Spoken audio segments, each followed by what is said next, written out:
너 có tâm chấp đam hiện phạt mốc á 내가 반목하고 다 받아 사정원 머지멀리 nói về mơ chết mà sao có đồng đôm một năng có hom tơ buông lẳng bộ xì chừng đồng mồi nó như mình tranh lấy vì thi buôn chừng kia này cả mấy cả bọn nhân chỉ 100 ngày bọn nó có tâm chấp đam hiền nó có ai khai chia sẻ sạch ban đài chỉ tu tới base make up របស់យើងនឹងគឺសំខាន់យើងមើលម្សៅដែលនៅលើមុខយើងមើលជាមកសាច់ស្ដើងហើយដែលស្នាមអត់ខ្មៅដែលយើងនៅលើមុខនឹងគឺយើង concealer យើងបិទបាំងវាអស់អញ្ចឹងណាប៉ុន្តែនៅពេលដែលយើង base make up អ្នកទាំងអស់គ្នាត្រូវថែរក្សាស្បែកមុនសិនធ្វើតាមទ្រប skin care អ្នកទាំងអស់គ្នាដែលធ្វើរហដងបានសម្រាប់ខ្ញុំគឺមាន spray បាញ់មុខមួយទៀតគឺជាប្រភេទ moisturizer ហើយជាមួយនឹង sunscreen បីមុខនឹងគឺខ្ញុំអត់រត់បានទេមុននឹងខ្ញុំ make up មុននឹងចាប់ផ្ដើម base make up អ្នកទាំងអស់គ្នាដាក់ sunscreen យើងនឹងឲ្យវាស្ងួតសិនណាកុំតន់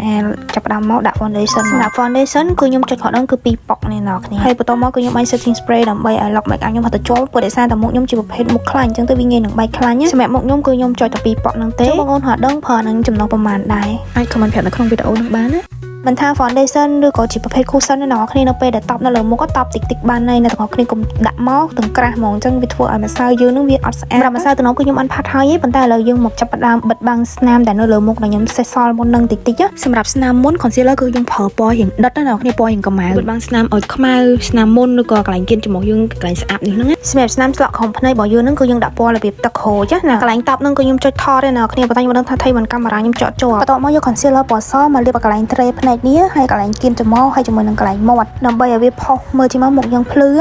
ដើម្បីឲ្យ lock make up បានយូរដល់អ្នកគ្នាអាចយកជាប្រភេទម្សៅហុយតប់នៅតំបន់ណាដែលងាយនឹងចេញខ្លាញ់ឬក៏ងាយកកម្សៅយើងតប់កន្លែងហ្នឹងឲ្យថ្នមអញ្ចឹង base make up របស់យើងគឺហើយអញ្ចឹងអ្នកគ្នាអាចយក setting spray ដើម្បីបាញ់មកឲ្យ lock make up របស់យើងឲ្យវាជាប់បានយូរម្សៅរបស់យើងជាប់បានយូរអ្នកគ្នាអាចឃើញនៅម្សៅនៅលើមុខរបស់ខ្ញុំហ្នឹងវាក្រាស់ប៉ុន្តែដោយសារតែវាអត់ទាន់ជ្រាបចូលតែប្រហែលជាខ្ទង់មួយនាទីក្រោយមកវាជ្រាបចូលទៅគឺស្បែកមុខយើងជាមកឃើញស្រាលហ្មងទោះបីជា make up របស់យើងស្រាលបែបធម្មជាតិណាក៏ដោយក៏យើងអត់ភ្លេចនឹងការ contour មុខដែរចំណុចដំបូងគឺ contour ច្រមុះគឺយើងគូសវាចេញជាអក្សរ C នៅកន្លែងកូនចាំរហូតដល់កន្លែងខ្ទង់ច្រមុះយើងគូសចេញជាលេខ1នៅកន្លែងពាក់កណ្ដាលច្រមុះកន្លែងចុងច្រមុះយើងគឺយើងគូសចេញជាអក្សរ U បន្ទាប់មកយើងយកជក់មកផាត់វាគៀនហ្នឹងឲ្យតែគណៈថាឲ្យសាច់ម្សៅវាស្មើគ្នាឥឡូវច្រមុះយើងមានខ្ទង់ហើយដើម្បីឲ្យច្រមុះយើងហត់ទៅលេច flow ដូចចាក់ filler អ្នកទាំងអស់គ្នាអាចប្រើពណ៌ស bling មកផាត់នៅលើខ្ទង់ច្រមុះរបស់យើងឲ្យវាឃើញចេញមកច្រមុះយើងលេច flow បើសិនជាបងអូនមានកន្លែងសាច់ពណ៌ច្រើនដូចខ្ញុំអីអ្នកទាំងអស់គ្នាអាចយក contour ពណ៌សូកូឡា contour កន្លែងសាច់ពណ៌យើងកន្លែងគៀនហ្នឹងអូសពីលើចុះខំឡើងមកលើមកកន្លែងក្រៀមអ្នកទាំងអស់គ្នាអូសពីខំឡើងមកលើវិញដើម្បីឲ្យសាច់ម្សៅ contour ហ្នឹងវាបិទបាំងស្នាមកន្លែងក្រៀមកន្លែងពណ៌យើងបានល្អវាមើលចេញមកបែបធម្មជាតិបន្ទប់ខ្ញុំនឹងថ្ងៃវារត់ដល់អ្នកគ្នាអញ្ចឹងទៅពណ៌នៅក្នុងវីដេអូហ្នឹងគឺវាពណ៌ផ្សេងគ្នាទាំងអស់ដល់វាអញ្ចើមខ្ញុំយកជាប្រភេទម្សៅផាត់អញ្ចើម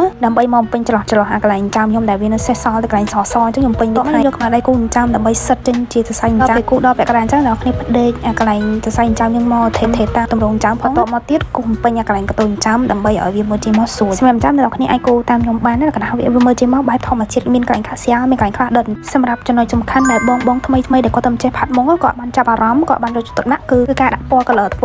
ភ្នែកហើយជាមួយនឹងក្រែមគឺគាត់ផាត់ពណ៌ផ្សេងគ្នាទាំងអស់អញ្ចឹងការ make up របស់យើងនឹងគឺវាមើលជាមកថាវាអត់ស៊ីគ្នាហើយមើលពណ៌ជាមករបៀបច្បុកច្បល់ទៀតអញ្ចឹងសម្រាប់បងអ្នកទាំងគ្នាអាចហើពណ៌ណាដែលវាស្តៀងគ្នាកុំយកពណ៌ណាដែលវាផាត់ទៅខុសគ្នាអញ្ចឹងទៅវាមើលជាមកអត់ស៊ីគ្នាទេពេលដែលយើងផាត់ color ពណ៌នឹងហើយសាច់ពណ៌ដែលវាជាប់នៅជក់នឹងអ្នកទាំងគ្នាអាចយកមកផាត់ភ្នែកតិចបានដាក់ចុងច្រមុះដាក់ចកាតិចទៀតមកអាចយកពណ៌ plus យើងនឹងមកផាត់នៅកន្លែងខំភ្នែកដើម្បីឲ្យឃើញភ្នែកយើងហត់ទៅស៊ីគ្នាទៅដល់ពេលយើងបានផាត់មកជំនាញខាងមុខនឹងហើយ start ចាប់ផ្ដើមគូ eyeliner ប្រើ jet liner ជាមួយនឹងតាំង eyeliner ពត់ហុំភ្នែក mascara ហើយយើងដាក់ bling កន្លែងភ្នែកយើងហើយជាមួយកន្លែងគោលភ្នែកយើងឲ្យវាមើលជាមកហត់ទៅលេចធ្លោពេលយើងផាត់ពណ៌ស្រៀងគ្នាចឹងទៅវាមើលជាមកបែបធម្មជាតិវាស៊ីគ្នាហ្មងទាំងភ្នែកទាំងថ្ពាល់ហើយនៅពេលដែលយើងដាក់ក្រែមមកវាហត់ទៅដូចគ្នាហើយខ្ញុំមិនសូវបានញ៉ាំទឹកឲ្យអ្នកគ្នាមាត់ខ្ញុំនឹងស្ងួតខ្លាំងមែនតើហើយនឹងលបសម្រាប់ក្រែមនៅពេលដែលយើងលាបហើយអ្នកគ្នាអាចយកដៃមក blend ឲ្យវាមើលជាមកចេញជាស្មៅ